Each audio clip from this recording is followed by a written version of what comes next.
pioneer in terms of many interesting businesses that Swiggy has brought to us to the market. The management team will, I think, talk you through that. Total size of the transaction is around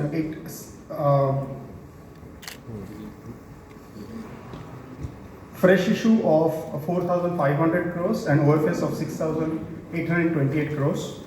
Therefore, I think at 11,330 crores, this will be making Swiggy the second largest IPO that will be bringing to the market in India. Is all about unparalleled convenience for urban consumers, and that means that we are in multiple exciting categories. The top part of India's consumer pyramid by affluence. So we are today in like the food delivery, the dining out and events, grocery and household items category, apart from other hyperlocal services.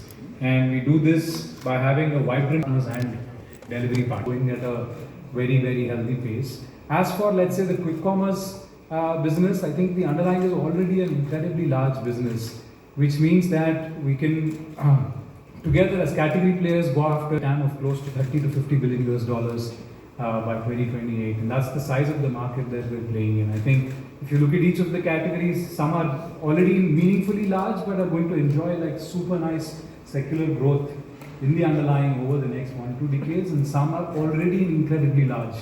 A wide consumer base has us all very excited about the next 1-2 decades. I think one of the things that we've always been excited about Swiggy is the tinkering, wandering, innovation-led culture. I think we've taken many contrarian views in the past, and we've been happy to get on the right side of it enough times. I think even when we started in food delivery in 2014, we were the last player to emerge in the ecosystem. There were already 7-8 players, even if you look at 2015. We took the choice of wanting to control the delivery experience and the fleet ourselves, and that was same with let's say quick commerce or Instamart at a time when many players had already piloted short time grocery delivery, but those models didn't work. Luckily, we were able to iterate and invent on like the operating model to find Instamart, that's quick commerce as we know it today. So I think we're all offering all our services on the same app. Swiggy, the brand, stands for unparalleled convenience, and we offer food delivery, Instamart, dine out, all of these service lines on the same app. Partnership with HDFC Bank to offer a co-branded credit card, which you can again use to get more and more value across the service lines. Over time in the food delivery business, who show a propensity towards trying out, let's say, the quick commerce business in these geographies, and now that's starting to also happen vice versa as, let's say, the Instamart or the quick commerce category expands. And this has played out in multiple countries in the world, and this is probably just a slide to show peers globally. Chart here shows how they have performed over the years. So the first chart on the left shows our GOV retention on us. In year 6, they are spending 283 rupees. This is probably true for many of, say, our households, where we have increased the number of services that we have used on Swiggy, as well as increased our overall consumption and spending on the platform. Similarly, if you look at the frequency retention, users that were acquired in 2019, they are having 1.7 times higher frequency compared to when they first joined us. Even if you look at the latest year, FY23, users who spent 100 rupees in the first year are spending 205 rupees. So the pace of spending has accelerated for the latest set of users, because we have added the number of service lines more recently, the quick commerce and dining out segment. And this trend is also visible in the frequency side of things.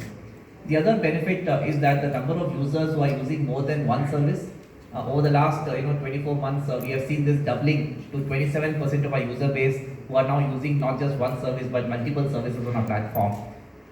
The reverse flywheel for some of these categories is starting to demonstrate basis user behaviors on our platform. And this will amplify as we not only increase the number of service lines but also the geographical coverage. When we launch a new city in, say, Instamart, it is not that we are starting with ground zero. We already have a set of users who have either used the food delivery service or the dine out service and get access to the quick commerce service. So this will continue to give us compounding benefits as we launch more service lines as well as more geographies over time. I think is the overall network expansion that has happened across delivery partners, restaurant partners, the active growth in dark stores. There's a lot of numbers on this slide. We will, you will get this as handouts as also as part of our RFP filing.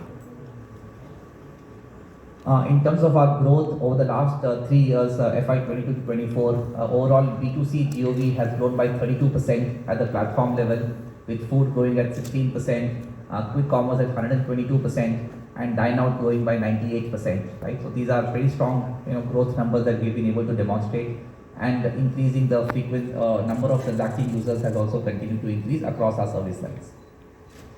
On the margins, not only on the contribution margin side, but also on the adjusted EBITDA side.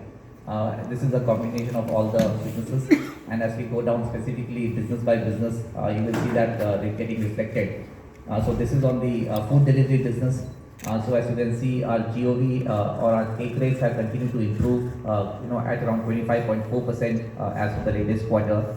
Our consistent growth in the user base, currently at 14 million users as of June quarter. High consumer engagement in terms of frequency continues to remain strong. Our contribution margin has continued to expand very significantly. We delivered 6.4% contribution margin in Q1. And with that increase in not only GOV but also contribution margin, our adjusted EBITDA as a percentage of GOV in the latest quarter that we have reported our results of Q1, which is quarter ending June, we delivered a 0.8% positive EBITDA.